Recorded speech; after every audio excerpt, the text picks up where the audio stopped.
नमस्कार शेतकरी बांधवांनो, अत्यंत महत्त्वाची मोठी अपडेट आहे शेतकऱ्यांसाठी। खरीप पीक विमा 2025चा पहिली इन्स्टॉलमेंट जाहीर झाली। खूप साऱ्या शेतकऱ्यांच्या खात्यात जमा झालं। दुसरीही इन्स्टॉलमेंट जाहीर करण्यात आली आणि आता तिसरीही इन्स्टॉलमेंट पीक विमा खरीप 2025 अंतर्गत आता शेतकऱ्यांच्या खात्यात जाहीर होणार आहे। मात्र अद्यापही काही शेतकरी असे आहेत की ज्यांच्या खात्यामध्ये 1 रुपयाही या संदर्भाचा जमा झालेला नाही आहे आणि त्यांचा जिल्हा यासाठी पात्र आहे की नाही त्यांना अजूनही माहीत नाही आहे। कोणते जिल्हे खरीप हंगाम 2025च्या पहिल्या इन्स्टॉलमेंटसाठी पात्र होते, कोणते जिल्हे दुसऱ्या इन्स्टॉलमेंटसाठी पात्र होते आणि कोणते जिल्हे हे तिसऱ्या इन्स्टॉलमेंटसाठी पात्र असणार आहेत, या सर्व गोष्टींची चर्चा मी आज तुमच्यासोबत करणार आहोत। मी तुम्हाला संपूर्ण माहिती सांगतो मित्रांनो आज की तुम्ही पात्र का नाहात आणि पात्र जर असाल तर तुम्हाला याचा हप्ता कधी मिळणार आहे।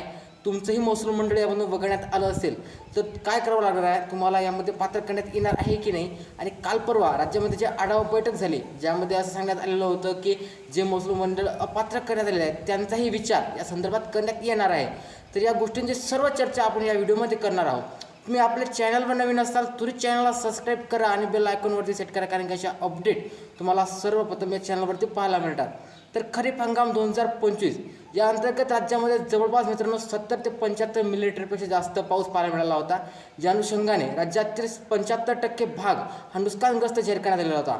महाराष्ट्राचे माननीय मुख्यमंत्री देवेंद्र फडणवीस यांनी या संदर्भात घोषणा करताना अतिवृष्टी नुकसान भरपाई सोबतच पीक विमा या संदर्भात 7,000 रुपये म्हणजेच की मित्रांनो जवळपास 14,000 कोटी रुपयाचा निधी या योजनेअंतर्गत जाहीर करण्यात आलेला होता।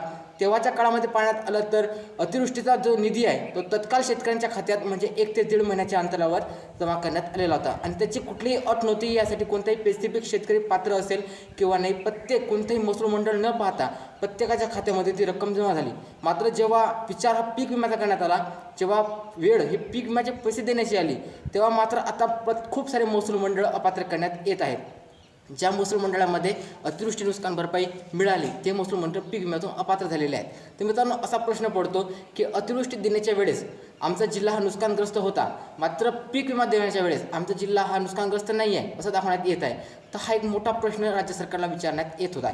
तर या अनुषंगाने राज्यामध्ये महत्त्वाचे अपडेट देताना देवेंद्र फडणवीस आणि काही इतर मंत्रिमंडळ असेल कृषी मंत्र्याच्या माहितीनुसार सांगण्यात आलेलं आहे की कॅल्क्युलेशन जरी तुमचं झिरो दाखवत असेल तरी पण तुमच्या महसूल मंडळाचा आढावा एकदा पुन्हा घेतला जाणार आहे। हो मित्रांनो लक्षात ठेवा, तर तुमचं कॅल्क्युलेशन झिरो दाखवत असेल, तुमचंही महसूल मंडळ बघण्यात आलेलं असेल तर तुमचा जो आढावा आहे तुमच्या जिल्ह्याच्या महसूल मंडळाच्या कापणीनुसार जो उत्पन्न निघत असतो त्याचा आढावा एकदा पुन्हा घेऊन पुन्हा एक यादी जाहीर होणार आहे आणि या यादीनुसार तुमचंही महसूल मंडळ यामध्ये पात्र होऊ शकते। ज्यामध्ये पाहण्यात आलं तर विदर्भातले खूप सारे महसूल मंडळ यामधून अपात्र करण्यात आलेले होते, ज्यामध्ये अकोल्यातलेही खूप सारे महसूल मंडळ अपात्र करण्यात आले होते। अमरावती, वाशिम, यवतमाळ सारख्या जिल्ह्यांमध्ये जवळपास मित्रांनो 1 ते 2 महसूल मंडळ घेत जात प्रत्येक जिल्ह्यामध्ये आणि इतर सर्व महसूल मंडळ अपात्र करण्यात येत होते। तर या अनुषंगाने पाहण्यात आलं तर तो रेशो खूप कमी होता, आता तो रेशो वाढवण्यात येत आहे।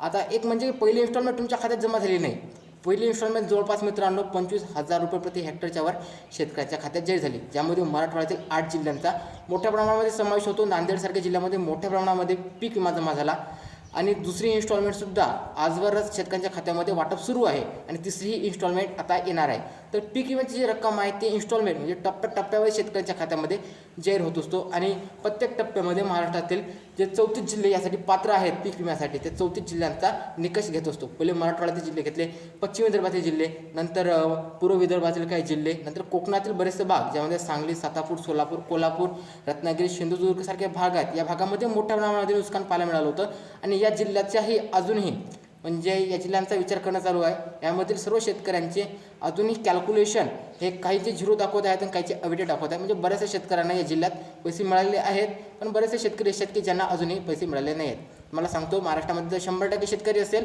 तर त्यातील जवळपास फक्त 65% शेतकऱ्यांच्या खात्यामध्ये हा पीक विम्याचा रक्कम जमा झालेला आहे। बरेचसे महसूल मंडळ यामधून वगळण्यात आलेले आहेत। तुमचीच परिस्थिती नाही आहे, खूप साऱ्या शेतकऱ्यांची अशीच परिस्थिती आहे। खूप सारे शेतकरी मला कॉन्टॅक्ट करतात, कमेंट करतात किंवा आमचं महसूल मंडळ यामधून वगळण्यात आली काय की आम्हाला अजून 1 रुपया नाही मिळाला। तर तुमचं कॅल्क्युलेशन अजून कॅल्क्युलेशनमध्ये होऊ शकते किंवा तुमचं जे पीक विम्याचा क्लेम आहे तो अवेटेड होऊ शकते, रिव्हर्टेडमध्ये गेलेला असू शकते। या सर्व गोष्टींचा प्रभाव हा तुमच्या पीक विम्यावर पडत असतो, जेणेकरून जे अंतर्गत तुमची रक्कम हे तुमच्या खात्यामध्ये जाहीर करण्यात येत असते। या अनुषंगाने पाहण्यात आलं तर मराठवाड्यामध्ये मोठ्या प्रमाणात पीक विमा जमा झाला आणि काही जे राज्य म्हणजे काही जे जिल्हे आहेत यवतमाळसारख्या जिल्हा ज्यामध्ये अजूनही 0% पीक विमा जमा करण्यात आला, तर त्या शेतकऱ्यांनी घाबरायचं काही काम नाही आहे. लवकरच तुमच्या खात्यामध्येही या संदर्भात निधी जाहीर करण्यात येणार आहे. तुम्हाला व्हिडिओ आवडला असेल नक्की लाईक करा.